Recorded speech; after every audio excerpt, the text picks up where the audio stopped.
ఓ కొద్దిగా అట్లాగే ఉన్నప్పుడు నేను అవుతుందా అయింది. జస్ట్ చిన్న పోర్షన్ నేను చెప్పాలి చాలా, కానీ నాకు కొద్దిగా వేరే చోట కొద్దిగా అర్జెంట్ పిలుస్తున్నారు, పాపం వాళ్ళు వెయిట్ చేస్తున్నారు. సో ఈరోజు సాయంకాలము జకర్యా గ్రంథము 9:12 నుంచి జస్ట్ కొద్దిగా ఒక విషయాన్ని నాకు కూడా ఇబ్బంది పెడతానే విషయం ఇది. మీకు కూడా చాలాసార్లు ఇబ్బంది పెడ కొద్దిగా బ్రీఫ్గా చెప్పి నేను ముగిస్తాను. ఈరోజు తొందరగా వదులుకుందాం, కొద్దిగా పనులు కూడా ఉన్నాయి. జకర్యా గ్రంథం 9:12. బంధకములో పడి ఉండి నిరీక్షణ గలవారులారా మీ కోటను మరలా ప్రవేశించుడి.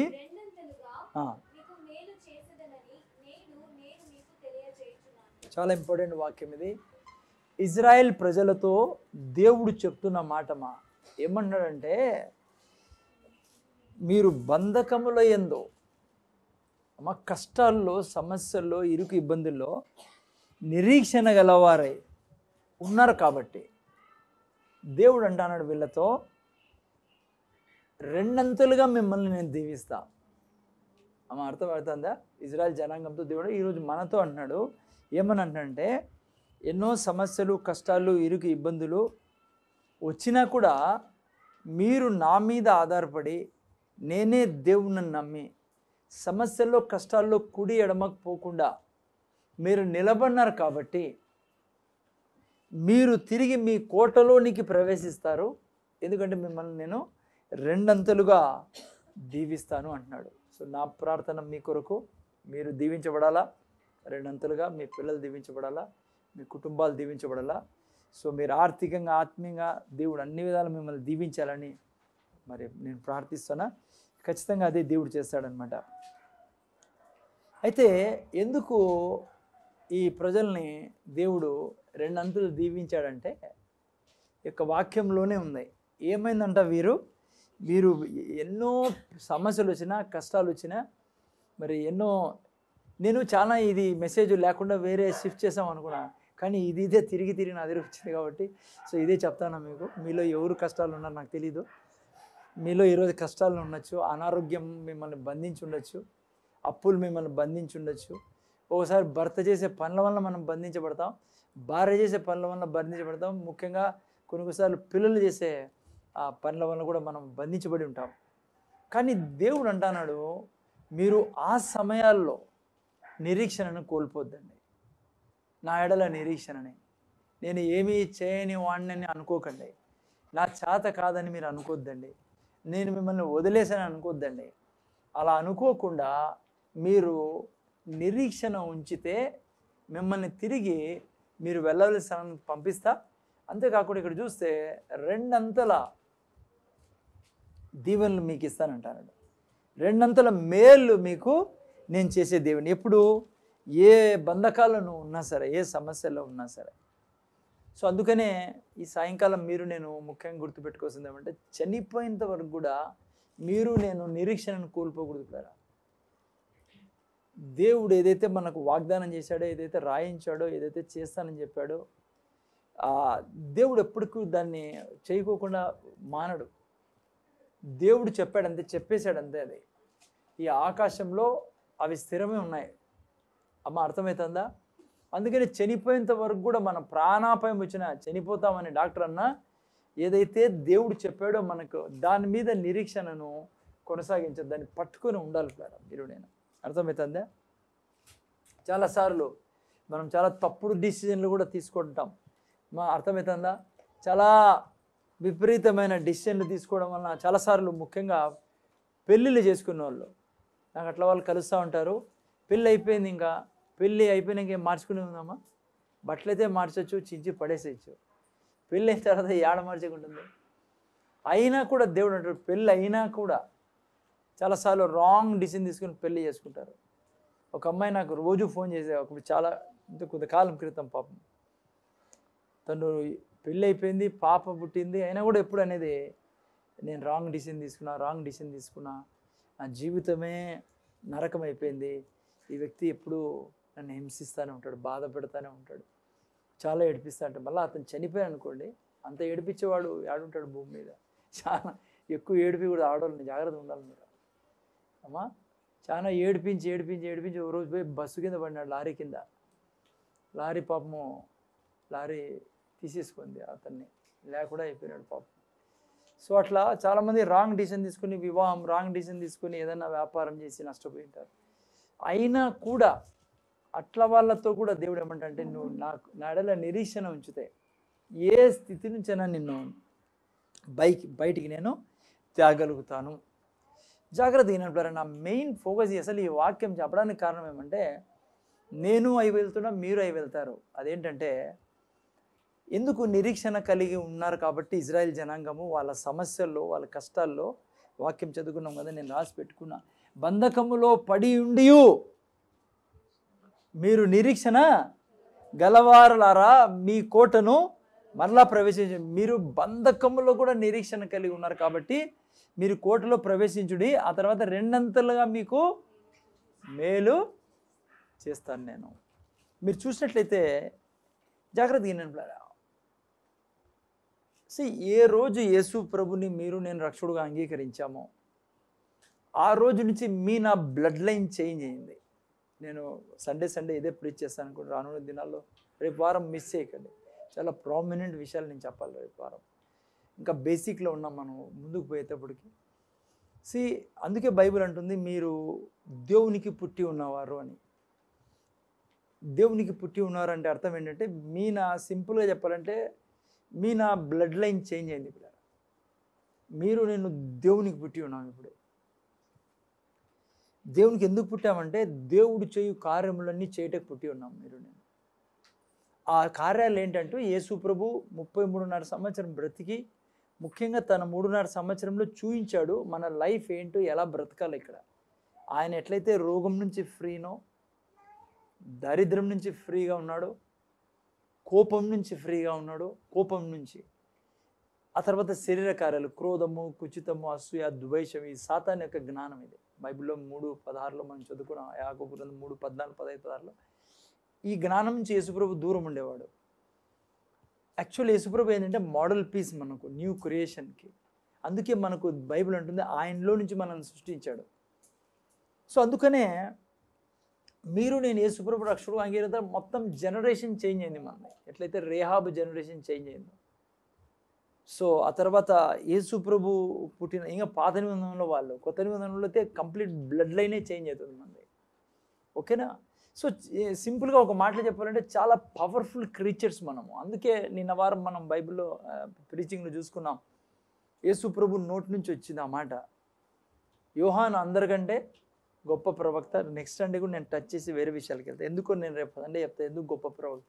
నిన్న వారం చూసుకున్నాం ఎందుకు మనం గొప్ప వాళ్ళము అతనికంటే అంటే, మన సీడ్ వేరేది. ఇది మీరు నమ్మాలా. ఇది నమ్మకుంటే క్రైస్తవుడికి పునాదే ఉండదు. ఏం నమ్మకుంటే, నేను న్యూ క్రియేషన్, మనం న్యూ ఫౌండేషన్, మనము నాన్ ఎగ్జిస్టెంట్ పీపుల్ మనము. చాలా అందుకే విచిత్రంగా ఉంటుంది. కాబట్టి యేసుప్రభు ఉన్నాడు, నేను నిజంగా చెప్తానని. ఆడ ఏం పదం వాడిందంటే, న్యూ క్రియేషన్ కోసము క్రియేటెడ్ అని రాయబడింది పిల్లరా. మీరు చూస్తే అక్కడ ఏం రాయబడింది పదం అంటే, God has created us in Christ Jesus అని రాయబడింది ఇంగ్లీష్ వర్షన్లో.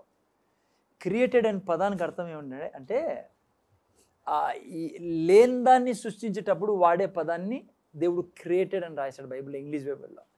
అర్థమైందమ్మా? తెలుగులో అంత సృజించను అని రాయబడి ఉండొచ్చు, ఇంగ్లీష్లో ఈ మేడ్, క్రియేటెడ్ అనే పదాలు చాలా ఇంపార్టెంట్ పదాలు. అందుకే మనం యేసు ప్రభుని రక్షకుడుగా అంగీకరించినప్పుడు మనకి ఏం పదం వాడబడిందంటే, వీఆర్ క్రియేటెడ్ అని రాయబడింది. క్రియేటెడ్ అంటే అంతవరకు లేని వాళ్ళం మనము. అందుకే మన మీద పాపం లేదు. ఏ రోజైతే యేసు ప్రభుని రక్షకుడుగా స్పిరిట్ మన స్పిరిట్కి, ఆ తర్వాత న్యూ క్రియేషన్ అయిన తర్వాత మన మైండ్ పాతదం కారణం వల్ల మనం పాపం చేస్తూనే ఉంటాం. ఇప్పటికీ పాపం జరుగుతూ ఉంటుంది, చేయకూడదు మనం పాపము. ఓకేనా? సరే, అది ఫౌండేషన్ మనది. ఎందుకు నిరీక్షణలో ఉండేవాళ్ళంటే దేవునికి సంతోషం. వాళ్ళతో అంటున్నాడు, మీరు బంధకాల్లో కూడా నిరీక్షణ కలవారే ఉన్నారు కాబట్టి మిమ్మల్ని రెండంతలుగా ఆశీర్వదిస్తాను. మీ కోటలో మిమ్మల్ని ప్రవేశింపజేస్తారు. జాగ్రత్త ఇంటేగిన మీరు నేను ఏ రోజు యేసుప్రభు రక్షకుడుగా అంగీకరించినామో ఇప్పుడు చూసుకున్నట్టుగా న్యూలీ క్రియేటెడ్, నాన్ ఎగ్జిస్టెంట్ అంతవరకు న్యూలీ ఎగ్జిస్టెడ్ మనం ఆ క్షణం నుంచి. అందుకే యేసయ్యని ఎంత ప్రేమిస్తాడో మనల్ని అంత ప్రేమిస్తాడు దేవుడు. యేసయ్యకి ఎంత అధికారం ఉందో మనకి అంత అధికారం ఉంది. యాక్చువల్ చెప్పాలంటే యేసయ్యకి ఎంత అనాయింటింగ్ ఉందో అంత అనాయింటింగ్ ఉంది. మన ప్రాబ్లం ఏమంటే మన సబ్కాన్షియస్ మన అలౌ చేయదు ఆ అనాయింటింగ్లో ఫ్లో కావడానికి. అదే పెద్ద శత్రువు మనకి, అదే మైండే పెద్ద శత్రువు మనకి. ఎందుకంటే ఇది 20 ఏళ్ళ నుంచి 30 ఏళ్ళ నుంచి 50 ఏళ్ళ నుంచి నాలో 50 ఏళ్ళ నుంచి అది పెంచుతుంది నన్ను కదా. మన సబ్కాన్షియసే మనల్ని నడిపిస్తాను. అది మనం నడుస్తానే సబ్కాన్షియసే. ఇప్పుడు అర్థమైందా? ఈ నవ్వైతే గీరుకుంటాను అనుకో, ఎవరు దానికి సబ్కాన్షియస్ మైండ్ దాన్ని నడుస్తున్నాం మనం. అందుకే ఆత్మానుసారంగా నడచమంటుంది బైబిల్ మనల్ని. ఎనియో నా పాయింట్ ఏంటంటే ఇక్కడ అంతేకాకుండా మీరు చూస్తే 1 పేతురు 2:9 ప్రకారము ఇంగ్లీష్లో ఏం రాబడిందంటే, ఏం రాబడింది ఇంగ్లీష్లో అంటే, మనము తెలుగులో ఏం రాబడింది ఆయన చూసారా? ఆ చీకటిలో నుంచి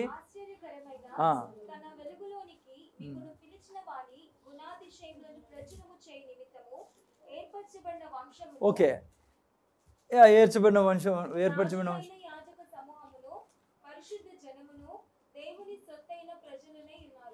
ఎవరు మనము ఏమై ఉన్నామంట. ఇంగ్లీష్లో ఎవరు ఉందా ఇంగ్లీష్ చదివే వాళ్ళు? ఓకే, చూసారా? Chosen generation. జనరేషన్ అంటే ఏం తెలుసా? వేరే జనం అని అర్థం. మనం వేరే జనరేషన్ ప్లేరా. చూజన్ జనరేషన్, ఎన్నుకున్న జనము. ఆ తర్వాత ఏ రాయల్ ప్రీస్ట్హుడ్. చూసారా మనం ఎవరుమా? రాయల్ బ్లడ్ లైన్కి సంబంధించిన వారము. రాయల్ అని ఎవరిని పిలుస్తారు చెప్పండి? రాజుల్ని పిలుస్తారు. ఇప్పుడు మన దేశంలో కూడా చాలా చోట్ల రాయల్ బ్లడ్ లైన్ ఉంది ఇప్పటికీ. వాళ్ళనే ఆ యొక్క సీట్ మీద కూర్చునే అధికారులు. సపోజ్ మైసూరు మహారాజు ఉన్నాడు కదమ్మా, నువ్వు ఎంతన్నా చదువుకో అమ్మా, నువ్వు కలెక్టర్గా, నువ్వు ఈవెన్ ప్రధానమంత్రిగా, నిన్ను వాళ్ళ సింహాసనం మీద కూర్చోబెట్టరు. పిఎం మోదీ పైన కూర్చోబెట్టరు వాళ్ళు. ఎందుకు కూర్చోబెట్టరు చెప్పండి? ఎందుకు కూర్చోబెట్టరు చెప్పాలి? ఎందుకో? రాయల్ బ్లడ్ లైన్ లేదు ఆయనకి. రాష్ట్రపతి అయినా కూడా ఆ బ్లడ్ లేదు ఆయనలో. నాకు అర్థమవుతుందా? సో అందుకనే మనల్ని రాయల్ ప్రీస్ట్హుడ్ ఎందుకు పిలిచారంటే, మనలో ఆ బ్లడ్ మన బ్లడ్ లైన్ చేంజ్ అయింది యేసుప్రభువుని రక్షకుడుగా అంగీకరించినప్పుడు. అందుకే రాజులను యాజక సమూహము, ఇంగ్లీష్లో భలే రాయబడింది, వేర్ రాయల్, చదువునైనా royal chosen generation, royal priesthood, holy nation, peculiar అంటే విచిత్రమైన ప్రజలు అని. మనకు 2 కాళ్ళు 2 చేతులు ఉన్నాయి. మీరు అనుకోండి ఏం విచిత్రం, అంతా బాగానే ఉంది, మాకంటే వాళ్ళే బాగున్నారు అనిపిస్తుంది. శరీరంలో లోపలుండే స్థితి రాయబడింది. Peculiar generation.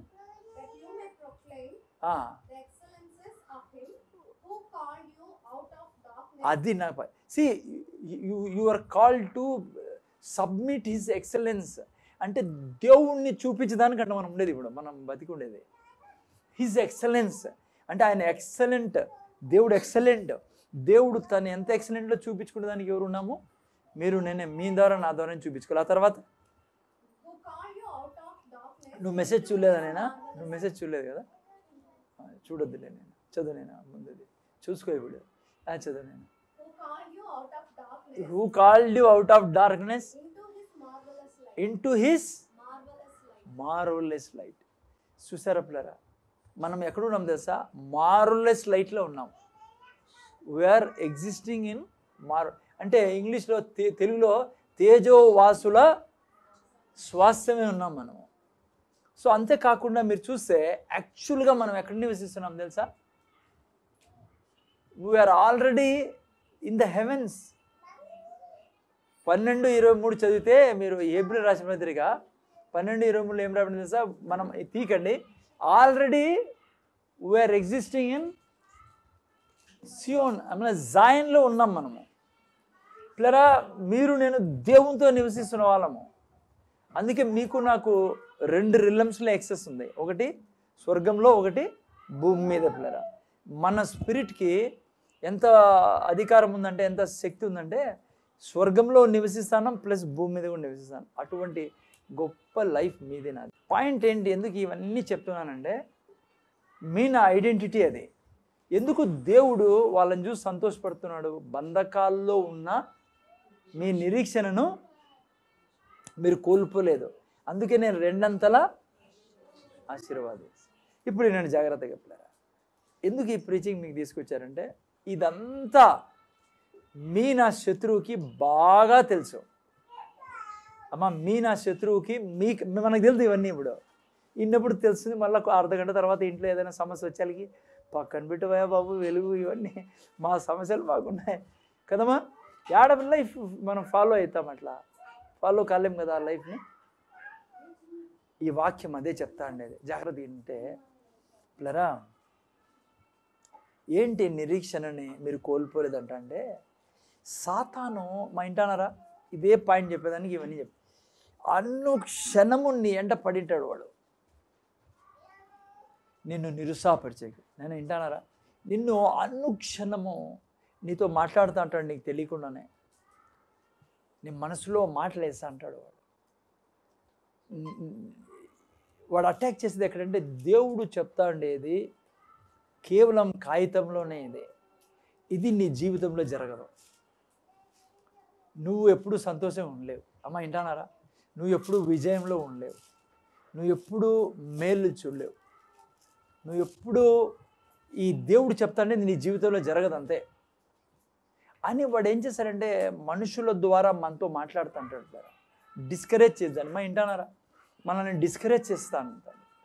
అనుక్షణం మనల్ని డిస్కరేజ్, ఈమె ఎవరో పోయేటట్లేదు ఈరోజు, ఉషా నువ్వే నిలబెట్టి వచ్చినావు ఎట్లా పొమ్మని చెప్పితే బాగుండు, ఎవడు తీసుకోరని చెప్పాడా, ప్రేయర్ చేయరు. వింటానారా మీరు, నైనా వింటానారా. విషయం ఏమంటే,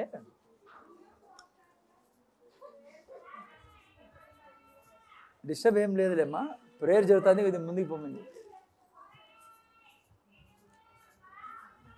అయితే పిల్లలు మీరు చూస్తే 24 hours వాడు మన నిరీక్షణని తొలగించే ప్రయత్నంలో ఉంటాడు. అది నేను మీకు చెప్పాల్సిందే. వాడు ఎప్పుడు ఏమంటే, ఇది కాగితంలో ఉంది, ఇది మీ జీవితంలో జరగదు, ఆరోగ్యంలో మీరు ఉండలేరు, అప్పులు లేకుండా మీరు ఉండలేరు, అసాధ్యము. రకరకాలుగా మన యొక్క నిరీక్షణని వాడు తొలగిస్తూ ఉంటాడు. ఏమోని నువ్వేమో నిలబెట్టి వచ్చినావు ఎట్లా, నువ్వు బాగా నవ్వుతాను, మనసారా నవ్వుతాను ఇప్పుడు, కానీ మా అమ్మ చూస్తాం నీ కథ ఏమంటాను ఎట్లా, పోటీకి నిలబెట్టి వచ్చినావు ఎట్లా నువ్వు. ఎనీహౌ జాగ్రత్తగా వినండి, పోనీ నవ్వుకుంటా వింటాను. See what I'm saying is, నేను అయి వెళ్తున్నా దీంట్లో, నాకు తెలుసు మీరంతా వెళ్తారని. వాడు 24 hours మీకు ఏం చెప్తాడంటే, ఇది కాగితం అంతే, ఇది నల్ల అక్షరాలు అంతే, కానీ ఈ సమయంలో ఇవి కాగితం కాదు, ఇది నల్ల అక్షరాలు కాదు, ఇదే నా నిరీక్షణ, ఇది జరిగే తీరాలా, ఇదే జరుగుతుంది, ఇది తప్ప వేరే జరగదన్నప్పుడు దేవుడు అంటాడు, నీకు 2 అంతల బ్లెస్సింగ్ ఇస్తాను. నువ్వు ఎందుకంటే నిరీక్షణను నువ్వు శోధనలో ఏం కోల్పోలేదు, సాతాను అనుక్షణం నన్ను శోధిస్తాడు. మా అబద్ధం, ఇది అబద్ధం. శరీరంలో చూసుకో ఎట్లున్నావో నువ్వు, నీ ముఖం చూసుకో ఎట్లున్నావు అద్దంలో, నీ కాళ్ళు ఏమంటున్నాయో చూసుకో, నీ కడుపు ఏమంటుందో చూసుకో, లేకుంటే ప్లరా నీ డబ్బు ఏమంటుందో చూసుకో, నీ భర్త ఏమంటానో నీ గురించి చూసుకోను, నీ భార్య పరిస్థితి చూసుకోను, నీ పిల్లలు చూసుకోను, నీ చుట్టుపక్కల వాళ్ళు చూసుకోను. నువ్వు అది కాదు, దేవుడు చెప్తాడు, అది నీకు కాదు. అది రెండో వాడు ఏమంటాడంటే, రెండోది మనకు చెప్పే అబద్ధం ఏంటంటే, వాళ్ళు స్పెషల్, వాళ్ళు అందుకే అట్లా చేస్తాను. నువ్వు కాదు, నీ భర్త కాదు స్పెషల్, నీ భార్య కాదు, నీ పిల్లలు, నువ్వు ఓడిపోయిన కుటుంబం. నువ్వు మీకు తెలుసప్లరా, మీకు వచ్చే నొప్పులను చూపించేవాడు, నొప్పులు వస్తుంది, కాళ్ళు నొస్తుంది కదా, నీ కాళ్ళు నొస్తుంది అంటే నువ్వు యోగ్యుడవు కాదు దీనికి, ఇది కేవలం అని రాయబడింది, నీకు జరగదు. నువ్వు కొద్దిగా బలంగా ఉంటే వాడు ఏమంటాడంటే నీ కోసం కాదు ఇది. సో మీకు నాకు అనుక్షణము ఈ ఈవిల్ స్పిరిట్స్ మీతో నాతో రకరకాలుగా అందుకే యుగదేవత అని పేరు పెట్టాడు దేవుడు వానికి. ఎందుకు? వాడు ఏం చేశారంటే, ఇప్పుడు ప్రైమ్ మినిస్టర్ ఉన్నాడు. సో ఆయనను చూసినప్పుడు మనకి ఏమనిపిస్తుంది? మా దేవుడు ఆడున్నాడు. లేదంటే ఎవరైనా ఎమ్మెల్యే చూసాను అనుకోండి, ఎవరు క్రైస్తవులు కాదు కదా, అంటే ఆ విధంగా ఎవరు చూడం. దావూద్ అట్లా వాళ్ళు లాంటి యోసేపు వాళ్ళు ఎవరు లేరు ఇప్పుడు. సో వాడు మనల్ని పొలిటికల్ని కూడా చూపించి మనల్ని డిస్కరేజ్ చేస్తూ ఉంటాడు. ఎందుకో తెలుసా? నిజం కాబట్టి దేవుడు ఏం చెప్తాన్నాడో అది మన జీవితంలో ఆర్థిక ద్వారా, పిల్లల ద్వారా, చదువుల ద్వారా. కానీ ఆయన చెప్పిండే దాని మీద మన నిరీక్షణను కోల్పోకుంటే, బైబిల్లో అట్లా వాళ్ళే విజయం సాధించిండేది. ఉదాహరణకి తప్పిపోయిన కుమారుడు యొక్క తండ్రిని చూసుకుందాం. ప్రాడిగల్ సన్ యొక్క తండ్రిని. వాడు వెళ్ళిపోయాడు ఇంటి నుంచి, కానీ తండ్రి ఏం చేశాడు? మీరు చూస్తే తండ్రి ఇంట్లో తిరిగి వచ్చినప్పుడు తండ్రి ఏమంటాడు కొడుకుతో? తండ్రి ఏమంటాడు వాళ్ళతో? వీడికి చెప్పులు తొడిగించండి, వీడికి ఉంగరం తొడిగించండి, వీడికి బట్టలు తొడిగించండి అంటాడు. నేనంట యాటుని తెచ్చిపెట్టాడు చెప్పులు, యాటుని తెచ్చిపెట్టాడు తన సైజు ఉంగరము, ఎట్లా తెచ్చిపెట్టాడు బట్టలు కొత్తగా? అదే నిరీక్షణ అంటే. నిరీక్షణ అంటే ఏమో తెలుసా? వాడు ఖచ్చితంగా వస్తాడు ఇంటికి వాపసు, వచ్చే తీరలా. ఎందుకు చెప్పండి? ఇతని నిరీక్షణ ఎవరి మీద? దేవుడు చెప్పి ఉన్నాడు. ఏమని చెప్పి ఉన్నాడు? 128వ కీర్తన చూసుకోండి. మీరేం చెప్పాడు? 128వ కీర్తన 3 నుంచి చదవండి.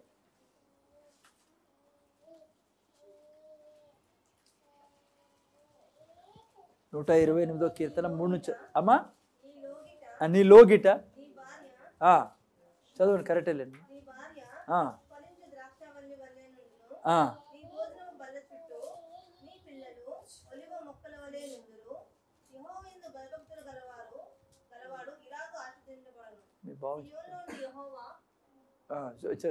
సియోనులో నుండి యెహోవా నీ యొక్క పిల్లలు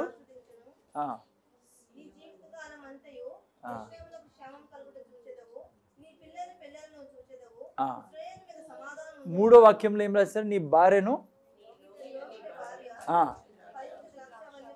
ఆ తర్వాత అది మా నిరీక్షణ ఏదాని మీద? నీ పిల్లలు నీ చుట్టూ ఒలివ మొక్కల వల్లే ఉంటాడు. దేవుడు చెప్పేశాడు పిల్లరా. ఇప్పుడు నీ నిరీక్షణ మీద ఆధారపడి ఉంది అది నీ జీవితంలో జరుగుతుందా లేదా అని. ఈ తప్పిపోయిన కుమారుడు, తండ్రి యొక్క తప్పిన కుమారుడు, ఈ తండ్రి యొక్క నిరీక్షణ చూసారా? పోయాడా పిల్లనేంట, ఏడుస్తున్నాడు ఇంట్లో కూర్చొని, దిగులు పడుతాడు. ఓకే, మానవత్వంగా ఆలోచనలు వచ్చిండొచ్చు, కానీ ఒక నిరీక్షణ ఏంటి చూసారా? చెప్పులు కొనుక్కొని పెట్టుకున్నాడు. వాడి చెప్పులు ఇరుగొట్టుకొని వస్తాడు, అన్నీ పోగొట్టుకొని వస్తాడు, బట్టలు లేకుండా వస్తాడు, ఉండే బంగారం అంతా అమ్ముకొని వస్తాడు. నాకు తెలుసు కదమ్మా, ఎందుకంటే వాడు పాపంలో జీవిస్తున్నాడు కాబట్టి. అందుకే కొడుకు వస్తూనే అన్నీ రెడీగా పెట్టుకున్నాడు. కొడుకు వచ్చి అన్నాడు, నేను యోగ్యుడిని కాను, ఇంట్లో పని మనిషిగా పెట్టుకొని ఇంకా మాట్లాడుతున్నప్పుడే తండ్రి అన్నాడు, చెప్పులు తెచ్చి తొడిగించండి, ఉంగరం తెచ్చి తొడిగించండి, వస్త్రాలు తెచ్చి తొడిగించండి. సో పిల్లల నిరీక్షణకి నేను మీకు ఎగ్జాంపుల్ చెప్తున్నా. అది నిరీక్షణలో బ్రతికేవాడు ఏముంటాడంటే, సైతాన్ని ఏం చెప్తున్నా కూడా తన నిండా దర్శనం ఏముంటుందంటే, నేను నా బ్లడ్ లైన్ వేరు, నా కింగ్లీషిప్ వేరు, నేను ప్రీస్ట్ని, నేను కింగ్ని, నేను ఇక్కడ సువార్త ప్రకటించడానికి ఉన్నా, దురాత్మల్ని పారద్రోలడానికి ఉన్నా, పరిశుద్ధాత్మ వరాలు నాలో పనిచేసే తీరితే, ఎస్ నేను పాపం చేసిన నా ప్రభు నా కొరకు విజ్ఞాపన చేస్తానాడు. అక్కడ నా మీద ఏ పాపం నిలబడకుండా తన రక్తం కంటిన్యూగా నన్ను కడుగుతోంది. నేను ఏదైనా పాపం చేసినా నేను నా తండ్రి దగ్గర ఒప్పుకుంటా, ఎందుకంటే నేను కాన్స్టెంట్గా ఆయన కనెక్షన్లో ఉన్నా. నా నిరీక్షణను కోల్పోను నేను. బైబిల్లో మీరు చూసినట్లయితే నిరీక్షణని కోల్పోని వారిని దేవుడి భూమి మీదే తన వాక్యానుసారంగా డబల్ బ్లెస్సింగ్ ఇచ్చాడు, ఎంతో బ్లెస్ చేశాడు. గొప్ప ఉదాహరణ మీరు ఎప్పుడు చెప్తాండే ఉదాహరణ పౌలు శీలలు చూడండి. పౌలు శీలలకి డెవిల్ కంప్లీట్గా ఆ పిక్చర్, ఆ చాప్టర్ చదివితే దురాత్మలు వాళ్ళకి తెలుసు సువార్త ప్రకటించక వచ్చారు, మొత్తం ప్రపంచాన్ని ఈ యొక్క పట్టణాన్ని మార్చేస్తారు. అర్తమీ దేవిని నేను, ఇక్కడ ఉన్న ఎఫ్ఎస్సి రాని నేను, నన్ను తరిమేసి యేసు ప్రభు రాజుగా ఉంటాడు. మరి ఆ యొక్క చాప్టర్స్ అన్నీ ఈవెన్ హిస్టరీ చదివినా. అందుకే డెవిల్ కంప్లీట్గా వాళ్ళ నిరీక్షణను, మీకు తెలుసా పౌలుకి యేసు ప్రభు దర్శనంలో కనపడి చెప్పాడు, అక్కడ నా జనం ఉన్నారు, నువ్వు అక్కడికి వెళ్ళు, నువ్వు సువార్త చెప్పమని. అందుకే వాళ్ళు వెళ్ళారు. కానీ వాళ్ళ నిరీక్షణను చూసారా ఎంత స్పాయిల్ చేసి పెట్టాడో సాతాను. తర్వాత వాళ్ళని బట్టలు తీసి వాళ్ళని కొట్టి జైల్లో దిక్కులేని వాళ్ళగా వేశారు. కానీ వాళ్ళిద్దరి యొక్క నిరీక్షణ చూసారా మీరు? వారు పాడడం మొదలుపెట్టారు, వారు ప్రార్థన చేయడం మొదలుపెట్టారు. జరిగింది ఏంటి? వారు నిరీక్షణని కోల్పోలేదు. ఏ దాంట్లో ఉన్నారు? బంధకాల్లో ఉన్నారు. అదే మనం చూసుకున్నాం, జకర్యా గ్రంథం 12లో మనం చూసుకుంటా ఉన్నాం. వారు బంధకాల్లో ఉన్నారు, నిరీక్షణ లేదు, వాళ్ళకు ఉండకూడదు. కానీ మీరు చూసారా ఏమైందో? మధ్యరాత్రి వేళ అని రాయబడింది పిల్లరా. మధ్యరాత్రి అని బైబిల్ వచ్చినప్పుడు 2 మీనింగ్స్ ఉంటాయి, ఒకటి ఫిజికల్ మీనింగ్, ఒకటి స్పిరిచువల్ మీనింగ్. మధ్యరాత్రి అంటే జనరలీ మధ్యరాత్రి, అదే యాక్చువల్ మధ్యరాత్రి ఆత్మీయంగా ఏంటంటే సమస్యలు, బంధకాల్లో ఉండడము మధ్యరాత్రికి సూచనగా ఉంది బైబిల్లో మీరు చూస్తే. సో బంధకాల్లో ఏం చేశారు పౌలు శీలలు? వారి నిరీక్షణను పోగొట్టుకోలేదు. వారు ఏం చేయడం మొదలుపెట్టారు? దేవుణ్ణి స్తుతించడం. మనకు బాగా తెలుసు, ప్రతిసారి మనం చూసుకుంటూ ఉంటాం. ఎప్పుడైతే దేవుణ్ణి స్తుతించడం మొదలుపెట్టారో, ఎందుకు స్తుతించడం మొదలుపెట్టారు? ఎందుకు ప్రార్థించడం మొదలుపెట్టారు? ఏ నిరీక్షణ వాళ్ళకు ఉండేది? 50వ కీర్తన 23లో మనం ఎప్పుడు కోట్ చేస్తాం. ఏం నిరీక్షణ? చూసారా? స్తుతియాగం అర్పించేవాడు నన్ను మహిమపరుచున్నాడు, నేను వానికి దేవుని రక్షణ కనపరిచినట్లు. చూస్తున్నారా? వాడు మార్గము, మా దేవుడు అంటున్నాడు, నా కొరకు ఏం చేస్తున్నాడు? మార్గం సిద్ధపరుస్తున్నాడు. 68లో చదివారు కదా, 68 చదవండి ఇంకో మాట, 4వ వాక్యంలో మీకు బాగా తెలుసు. దేవుని గూర్చి పాడుడి, దేవుని గూర్చి పాడుడి, ఆయన నామమును బట్టి స్తోత్ర గానం చేయుడి, వాహనమెక్కి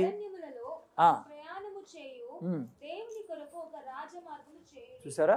పౌలు శీలలకు తెలుసు బంధకాల్లో ఉన్నాం, ఏడ్చకూడదు. ఇప్పుడు ఊరికన్నా చర్చికి వచ్చిన, ఊరికన్నా సేవకు వచ్చిన, ఊరికన్నా యేసుని నమ్ముకుంటున్నాను నేను. యేసుని నమ్ముకున్నప్పుడు బాగుంటున్నాయని చాలామంది అంటారు పాపం తెలియక.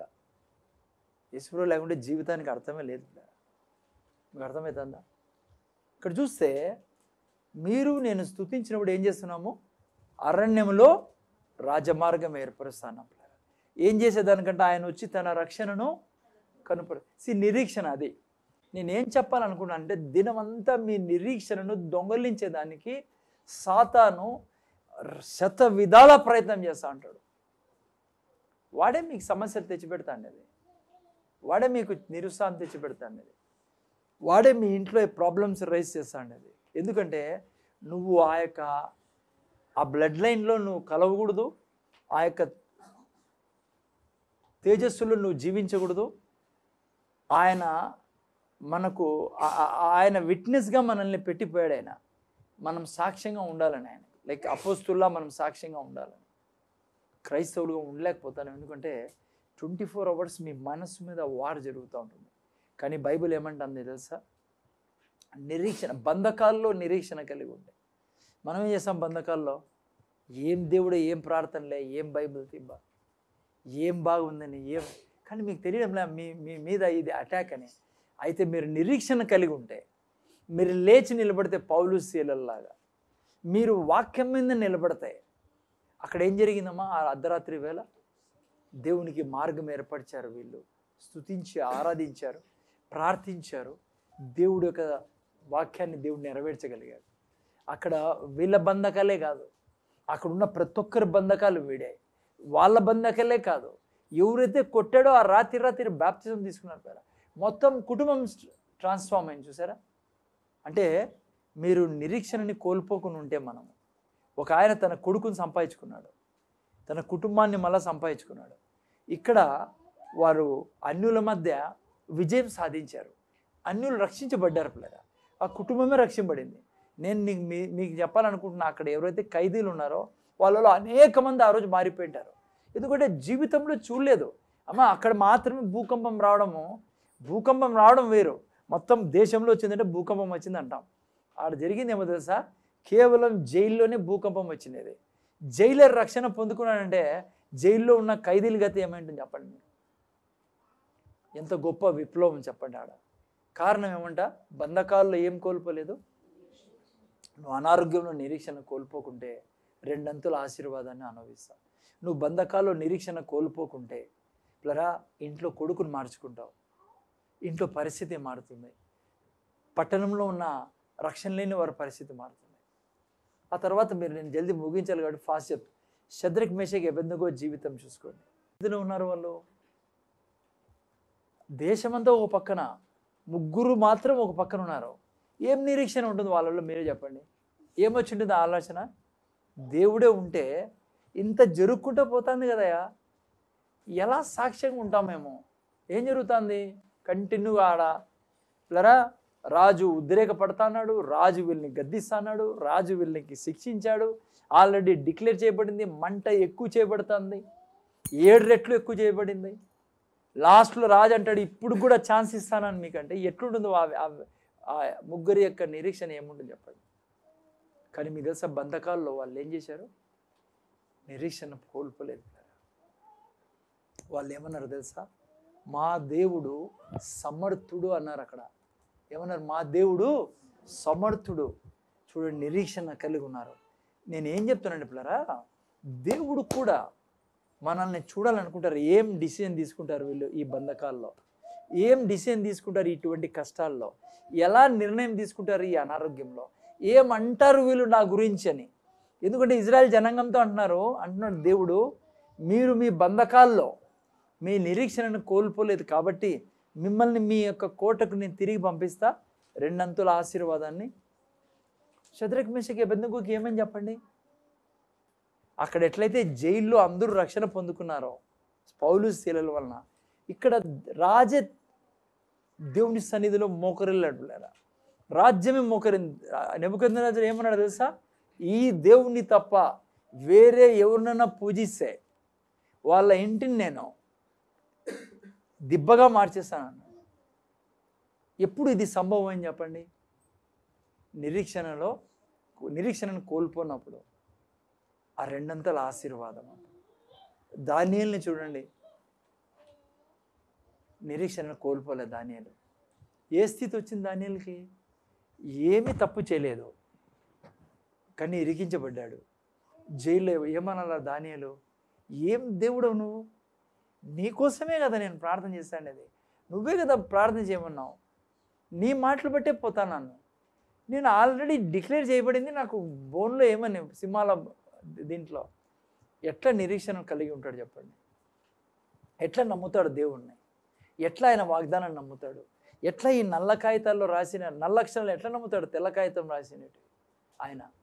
కానీ మీకు తెలుసా పిల్లరా, బైబిల్లో ఎవరైతే నిరీక్షణను కోల్పోలేదు, ఎప్పుడు వారి బంధకాల్లో, వారి కష్టాల్లో, వారి సమస్యల్లో, నీకు ఏ స్థితిలోనే నువ్వు ప్రార్థన వదలకూడదు. ఎందుకంటే యేసు ప్రభు నోటితో చెప్పాడు, నువ్వు ప్రార్థన చేయకుండా ఉండాలనే సాతాన్ని నిన్ను శోధిస్తాండి. అది ఎందుకు నువ్వు ప్రార్థన చేయలేదనుకో, నువ్వు ఖచ్చితంగా వాని శోధనలో పడతావు, వాడు నిన్ను జయిస్తాడు. అక్కడ వాడబడిన పదం ఏంటంటే శోధన అనే పదం, నేను మర్చిపోతాను హీబ్రూ పదము. ఆ పదానికి ఏంటంటే మీనింగు నువ్వు అరెస్ట్ చేయబడతావని అర్థము. నువ్వు ఓవర్కమ్ వాడు నిన్ను ఓవర్కమ్ చేస్తాడండి, నిన్ను వాడు స్వాధీనపరుచుకుంటాడని రాయబడిండేది పదం వాడిండేది యేసు ప్రభు హీబ్రూ భాషలో, గ్రీక్ భాషలో వాడిండేది కొత్త నిబంధనలో. గ్రీక్ పదం వాడిండే దాని మీనింగ్ ఏంటంటే నీకు ఓవర్ పవర్, అంటే వాడు నిన్ను వశపరుచుకుంటాడని, నువ్వు జయించలేవని. అందుకే పిల్లరా, ఏ స్థితిలో ఉన్నా కూడా మీరు నేను ఎందుకు ఇవన్నీ చేస్తాడు సాతాను?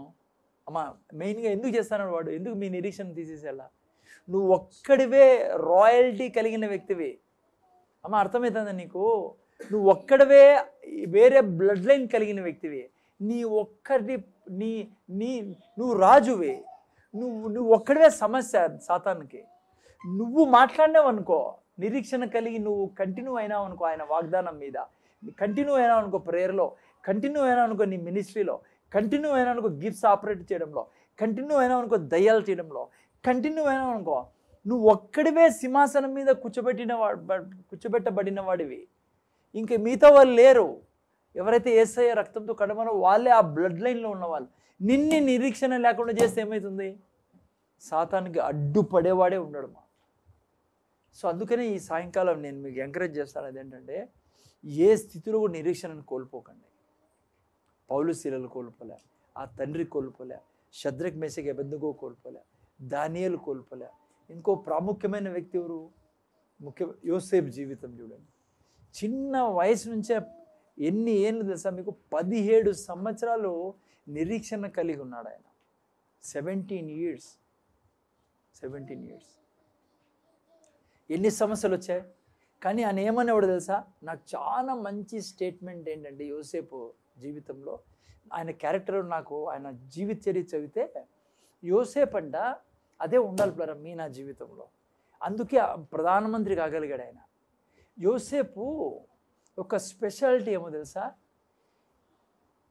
కింద క్షణం జరిగింది తన జీవితంలో విషాదాన్ని ఆయన గుర్తుపెట్టుకోడంట, దాన్ని కన్సిడర్ చేయడండి ఆయన అబ్రహాం లాగా. అంటే ఎట్లా చెప్పాలబ్బా మీకు, ఎవరన్నా అర్ధగంట ముందు అది తిట్టారనుకో తను ఎప్పుడు గుర్తుపెట్టుకోడండి ఆయన క్యారెక్టర్లో ఉండే స్పెషాలిటీ. అందుకే ఒక వాక్యం చదవండి ఆయన యొక్క లైఫ్లో 40:15, ఆదికాండం 40:15లో మీరు చదివితే ఎంత మంచి మాట రాయబడిందంటే ఆయన చెప్తాడు యోసేపు ఏలైనగా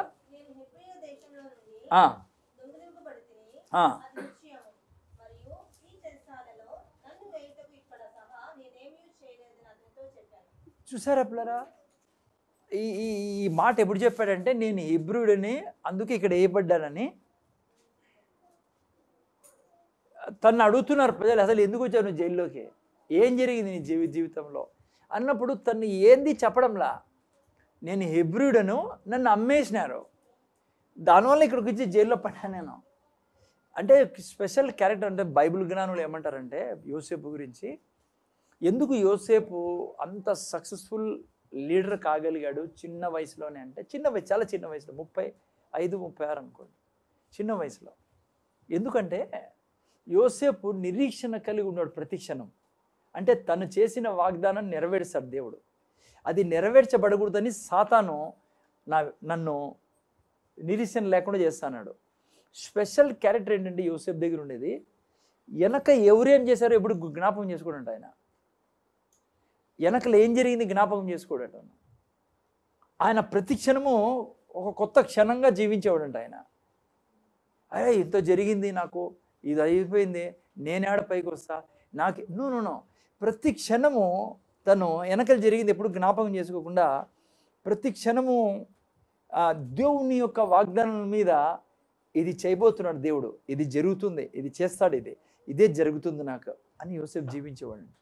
అందుకే అతను అడిగినప్పుడు ఏం జరిగింది ఈ జీవితంలో అన్నప్పుడు, ఏం లేదండి, నేను హెబ్రీయుడిని, నేను ఈ దేశస్తుని కాదు, నేను అన్యుడని, ఇక్కడ దేశం కాని దేశంలో ఉన్నా, సో ఆ కారణాన్ని ఇప్పుడు ఈరోజు జైల్లో ఉన్నా అంతే. ఆమె ఇట్లా చేసి, మా అన్నదం ఇట్లా చేసేది, మా ఫ్యామిలీలో ఎవరు లేరు, నేను చాలా ఏ స్టోరీ చెప్పాడు. ఎందుకంటే ఆయన నిరీక్షణ ఏదాని మీద ఉంది తెలుసా? వాగ్దానం మీద ఉంది. ఏమన్నాడు దేవుడు ఆయనకు చిన్నప్పుడు 17 ఏళ్ల వయసులో, నువ్వు నా కొరకు ఈ దేశం మీద పరిపాలకుడుగా ఉంటావు, అందరూ నీ మీద మోకరిల్లేటట్లా చేస్తాను నేను. అందుకే తను ఎక్కడ మోకరిల్లేవాడు కాదు. సో అందుకే దేవుడు ఈరోజు కూడా మీతో నాతో కోరుకుని తెలుసా, నిరీక్షణ మీరు నేను కలిగి ఉంటే ఆయన మనల్ని, ముఖ్యంగా ఇప్పుడు బంధకాల్లో మనకు ఎందుకు బంధకాలు వస్తాయంటే, ఎందుకు సాతాను మనల్ని శోధిస్తాడంటే రకరకాలుగా మనుషుల ద్వారా, పరిస్థితుల ద్వారా, అనారోగ్యం ద్వారా వాడు ఎప్పుడు సౌండ్ చేస్తా అంటాడు మనకి. ఎందుకు తెలుసా, నువ్వు డిస్కరేజ్మెంట్లోనే ఎప్పుడు ఉండాలని. నేను చెప్తున్నాను, లాస్ట్లో మేము ముగిస్తాను, నాకు వేరే చోటుకి పోవాలి. డిస్కరేజ్మెంట్లో ఉన్నవాడిని దేవుడు వాడుకోలేడు మా. అంటే నువ్వు ఎందుకు డిస్కరేజ్ అవుతావు అంటే నమ్మలేం లేదు కాబట్టి. నమ్మకోకుండా ఆయన ఎక్కడ లాక్కోపోతాడు నిన్నే, లాక్కొని పోయి నిన్ను ప్రధాన దగ్గర కూర్చోబెట్టి నువ్వు కిందికి మళ్ళీ దుంకుతావు, నన్ను కూర్చోనాడని. సో అందుకనే సాతాను ఎప్పుడు డిస్కరేజ్ చేస్తా అంటాడు మనల్ని. మనం డిస్కరేజ్ అయ్యేదానికి వీలు లేదు, ఎందుకంటే అన్నీ రాయబడి ఉన్నాయి. ఇవి రక్తంతో రాయబడి ఉండేవి. అంటే ఒక విధంగా మీకు చెప్పాలంటే సీల్ చేయబడి ఉండేవి రక్తంతో ఈ వాగ్దానాలన్నీ. ఇప్పుడు నేనున్నాను, నేను యేసయ్య మీద ఉన్న అనాయింటింగ్ నా మీద ఉంది. ఇప్పుడు ఏ పరిస్థితులు ఉన్నా నేను నా నిరీక్షణను కోల్పోకూడదు. ఏ దాని మీద? నా మీద ఉన్న అనాయింటింగ్ మీద. నాకు యేసుప్రభు చెప్తున్నాడు తను చేసే కార్యాలు చేద్దానికి నేను ఉన్నానని. ఇప్పుడు ఆ పాప చదివినట్లే ఇంగ్లీష్లో, అమ్మా ఎంతమంది చూస్తారు లాస్ట్లో ఒక మాట, అది చదువు ముగించుకుందాం. అదే 1 పేతురు 2:9. Yes, chosen generation, a royal priesthood, చూసారా, that you should show forth చూపించండి, show forth praises of him. నువ్వు చదువునైనా నీ వర్షన్లో అది చాలా బాగుంది. ఇంకా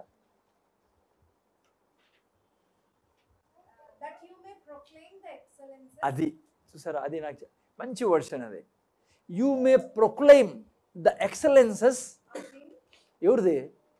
of him, of God, of Jesus. ఆయన యొక్క ఎక్సలెన్స్ని నువ్వు ప్రచురపరచదానికి ఉన్నావంట.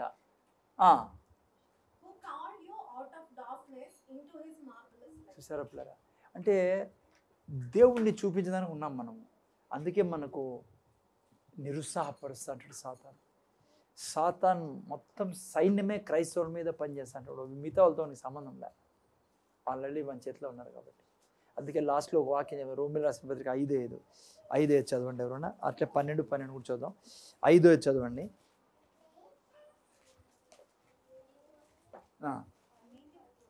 5 రోమిల రాసిన పత్రిక. ఎందుకనగా ఈ నిరీక్షణ, చూసారా, మనలను సిగ్గుపరచదు.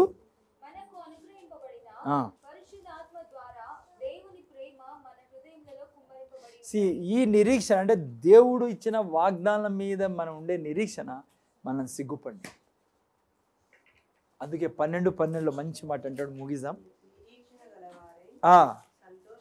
చూసారా, నిరీక్షణ ఏదాని మీద? దేవుని వాక్యం మీద ప్లేరా, వాగ్దానాల మీద ప్లేరా. ఎంత నెగిటివ్ సర్కమ్స్టాన్సెస్ ఉన్నా కూడా, అదే జకర్యాలో మనం చదువుకున్నాం, బంధకాల్లో మీరు నిరీక్షణ గలవారు ఉన్నందున మిమ్మల్ని నేను తిరిగి మీ కోటలోనికి ప్రవేశింపజేస్తాను, మిమ్మల్ని 2 ఆశీర్వాదం నింపుతా. ఇక్కడ అంటున్నాడు, అమ్మా నిరీక్షణలో చూసారా, ఎప్పుడు సంతోషించు. ఎంత కష్టం వస్తున్నా, తప్పిపోయిన కుమారుడు యొక్క తండ్రికి ఎంత గుండెలు పగిలిపోయి ఉంటాయి, ఆస్తంతా పాయ, కొడుకు దూరం అయిపోయా. కానీ మీరు బైబిల్లో చూస్తే అతను దేవుడి మీద నిరీక్షణ కలిగి, దేవుడు నాకు చెప్పాడు నా పిల్లలు నా చుట్టూ ఒలివల మొక్కల్లా ఉంటారు. ఈరోజు క్రైస్తవులు నిలబడితే, ఆ తర్వాత పౌలు శీలలకు వచ్చిన సమస్యలు, గవర్నమెంట్ ద్వారా వచ్చిన సమస్యలు, పొలిటికల్లీ వచ్చిన సమస్యలు, కానీ వాళ్ళు నిరీక్షణ కలిగి ఉన్నారు. ఆ తర్వాత శద్రక్ మెషక్ అబేద్నెగో ఎవరిని ఎదుర్కొంటున్నారు? మహా కఠినాత్ముడు. మీరు ఆ యొక్క రాజు పేరు ఏం పేరు, నెబుకద్నెజర్ చరిత్ర చదివితే ఒళ్ళు జలధరిస్తుంది. అంత క్రూరమైన వ్యక్తి ఆయన, మహాక్రూరమైన వ్యక్తి. కానీ ఆయన ముందర నిలబడ్డానికి కారణం తెలుసా? నిరీక్షణ. అంటే దేవుడు అబద్ధం చెప్పడం. నాకు ఈ భయం వేస్తుంది, ఇది దేవుడి నుంచి కాదు, ఇది దయ్యం నుంచే. నాకు దిగులు వేస్తుంది, ఇది దేవుడి నుంచి కాదు, దయ్యం నుంచి. ఎందుకో దేవుడు నా వంశాన్ని దీవించి, నేను నా దేవుని బ్లడ్ లైన్లో ఉన్నా, ఆయన ఎక్సలెన్స్ని ప్రచురపరచుకున్నా. అందుకే ఇప్పుడు జరుగుతా అనే పరిస్థితి నేను నిరుత్సాహపడినా. నా జీవితం చాలాసార్లు అనిపిస్తుంది, ఏం జరగడం లేదే, నేను ఎవరికి ప్రార్థన చేసినా ఏం జరగడంలా, నా చేతి నుంచి మిరాకిల్ జరగడంలా, అద్భుతాలు జరగడంలా, లేకుంటే నా ద్వారా ఎవరు రక్షింపడ్డంలా, నేను ఎవరు చెప్పినా ఏది రిజల్ట్ లేదు. డీమన్ స్పిరిట్స్ మనల్ని డిస్కరేజ్ చేసే ప్రయత్నం చేస్తాను అనుక్షణం. కానీ వాక్యం నిజం, నిరీక్షణ దాని మీద ఉండాల్సిందే. మనం దేవునితో చెప్పాలా, సైతాన్తో చెప్పాలా? I'm here to proclaim his excellence. I'm here to be witness for him. Lord, thank you, this is your promise, this is your plan, and I'm going to show fourth it. అందుకే నేను Sunday confession గురించి మీకు చెప్తానేది. మనం ఎప్పుడైతే కన్ఫెషన్లో ఉండమో, ఇప్పుడు ఈ పాప చదివిండేది 24 hours confess చేయండి, చాలాసార్లు కన్ఫెస్ చేయండి, అప్పుడే మన హృదయం నిరీక్షణతో నిలబడుతుంది. అర్థమైందా? సో అందుకనే ఈరోజు నేర్చుకునేది ఏంటంటే నిరీక్షణ కలిగి ఉండాలా, అప్పుడే దేవుడు మనల్ని బ్లెస్ చేయగలడు, మనల్ని వాడుకోగలడు. ప్రార్థన చేసుకుందాం. తండ్రి, నీ కృతజ్ఞతలు మా ప్రభు యేసుక్రీస్తు నామములో స్తుతులు స్తోత్రాలు తండ్రి.